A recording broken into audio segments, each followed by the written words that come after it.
Morning, everybody. So my name is Kevin Comer. I'm a mechanical engineer and co-owner in a consulting firm, actually headquartered just outside the DC Beltway here, Antares Group. And the company was started in 1992. I've been with the company since '96. Primarily, we help our clients develop and implement renewable energy and clean energy technologies, energy efficiency technologies. You notice the only item up here that's R&D related is the biomass supply chain related graphic there, and that just stems back to our involvement in some projects in Iowa back in the early 2000s that led us to identify, along with other team members we were working with, a large number of improvements that were going to need to occur in order to improve supply chain and logistics, as Bill was talking about, in order to facilitate the growth of cellulosic biomass industry. So we've had the opportunity over about the last 15 years or so to work on a number of, as Bill was mentioning, private-public partnership projects with the Department of Energy and USDA and a very large group of really great equipment manufacturers. Each project building on the lessons learned from the prior project.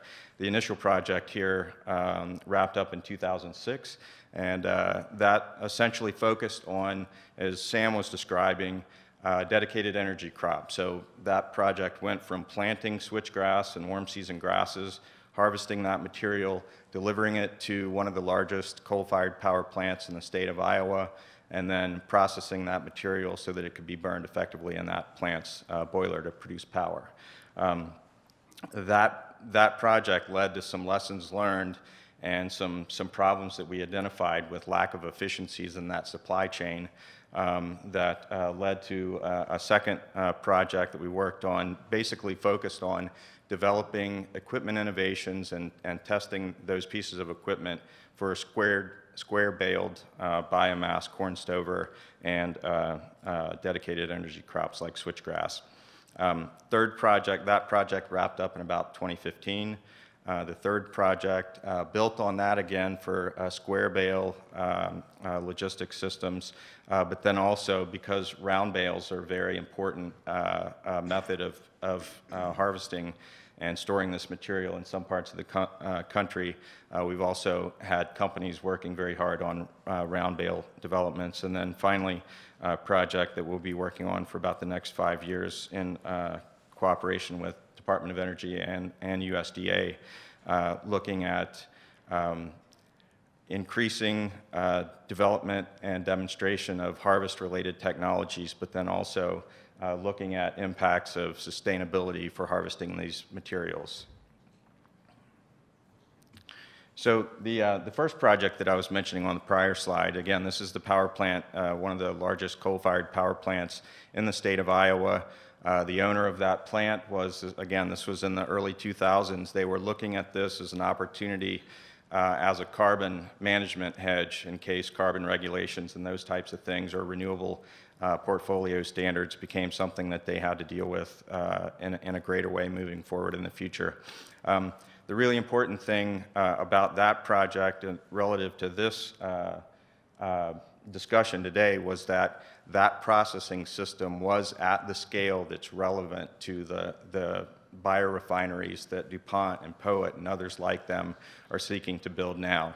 The processing line at that facility was 1/4 of what would be needed in order to fully supply the processed products for those biorefineries. So you would have 4 identical processing lines that would handle that material, process it, and feed it into the process. In this case, the conversion process was simple. We were grinding it up and burning it. A lot more complicated downstream in the fuels production processes. But this was a very good proving ground for some of these logistics-related issues.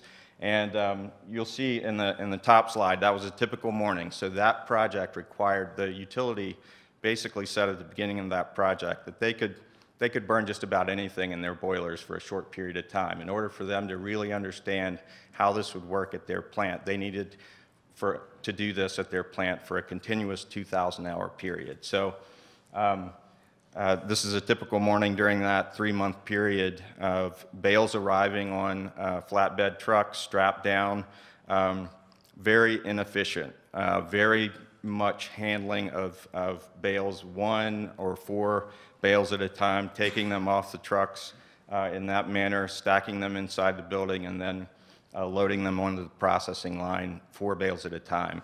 If you're going to process 400,000 bales in a year, that's a whole lot of work and movement and inefficiencies in your process. And so it was obvious that that would need to be improved in order for an industry to grow here in the U.S. The picture on the bottom right is the processing line that was installed for that system.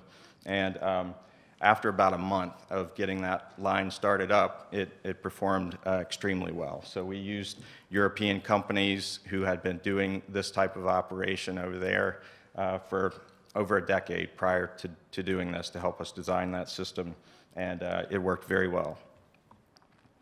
So one of the things that I've already mentioned is the importance of being able to very efficiently load and unload this material into the refinery. These are just examples of customized logistics systems and unloading equipment that have been developed for different industries here in the U.S. All custom systems, very large customized equipment, but with the objective of being able to load and unload a truck within 10 minutes. The truck arrives at the plant, he's got to unload and be gone in 10 minutes because that driver in that truck doesn't make any money when he's sitting in a line waiting to be unloaded. This is an example of a crane-based system that's deployed often in Europe and very expensive, so that's the downside of this system, but again, specifically designed to unload this material very quickly from these trucks. So key lessons learned, too many separate bale handling operations during that project. The entire supply chain is very important for facilitating reliable and efficient at-plant operations. If you bring in lower quality biomass like Sam was talking about, you're going to have more problems at your processing facility. And that more efficient loading and unloading is required.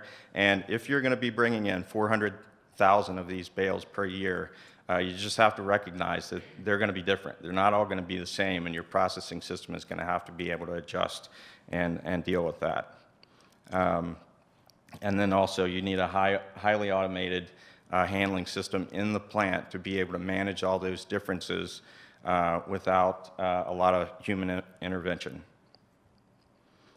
So for the rest of the slides, what I'm going to do is just try to quickly walk you through some of the innovations that our team members have been working on. I've got a lot of logos splashed up here on the screen, and it's in part to make the point that there are a whole lot of U.S. companies that are involved in developing innovations to serve the needs of this emerging industry, and a lot of companies that stand to gain from this industry growing and thriving. So the first image on the upper left is 2 separate baling methods that are being deployed for the Poet and DuPont facilities in Iowa. The one on the upper left yields about 1 ton per acre. The way they do that, it doesn't require a separate pass to shred that material. The image at the bottom does require a separate pass to shred that material, but it has the advantage of getting more material per acre that the material is harvested off of. New Holland has developed a new header that sort of combines the best of those two operations, allows more material to be taken off per acre, but in a sustainable manner, and also eliminating a separate pass through the field because basically the chopping of the stover is done as the combine harvests the material. And that's done very well in preliminary testing. Every year that new features are added to that, and over the next couple of years, we'll be working with New Holland to continue that improvement. Other improvements have been both for square bales and round bales, the two companies there, AGCO and Vermeer. They've increased bale density because if you pack more material into the same size package, you can get more material on each truck, fewer trucks required to deliver to the refinery. And those companies have improved bale densities by over 10% over the last several years. Also, quality is very important. The more dirt you bring in with this material, the more you're paying for something that doesn't go to your product. So that's an economic loss. It also creates extra expenses along the process. And a number of the companies up here, AGCO, John Deere, New Holland, Hilco, Vermeer, and Kelderman Manufacturing have all made significant improvements in being able to significantly reduce dirt content that's incorporated into bales, especially for corn stover. The image on the lower left shows a typical baling operation. Square baling operation, bales are dropped one at a time in the field, and the baler basically follows one prepared row of material to bale it.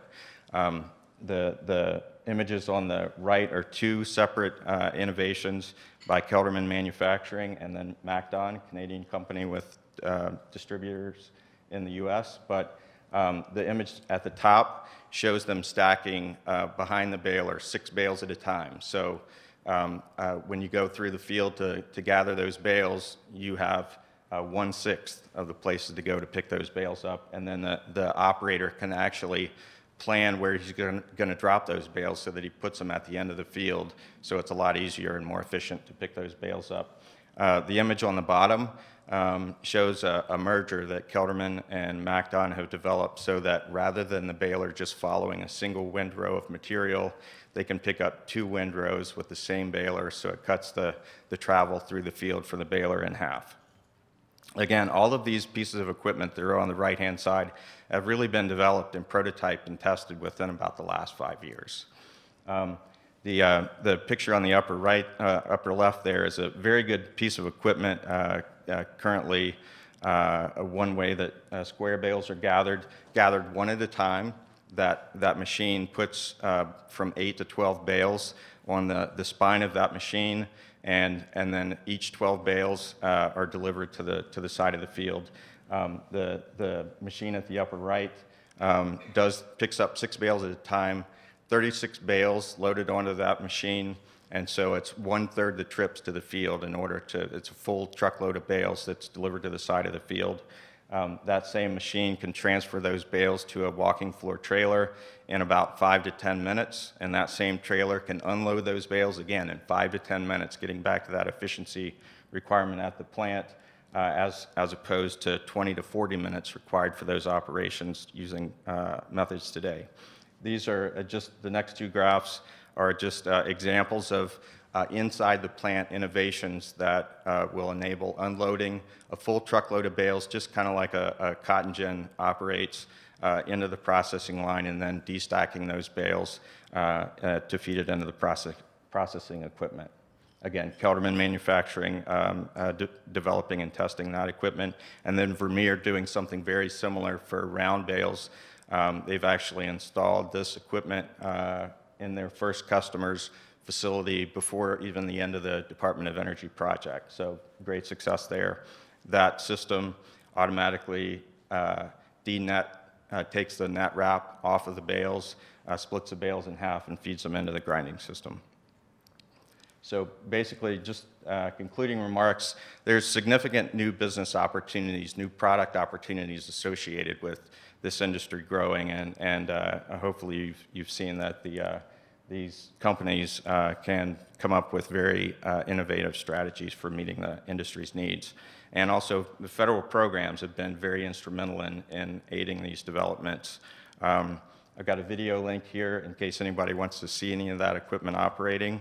And there's a really good paper that's recently published by Oak Ridge National Lab that discusses the number of new jobs and revenue and equipment sales, and also increased revenue to farm operations associated with an expanded corn stover energy industry.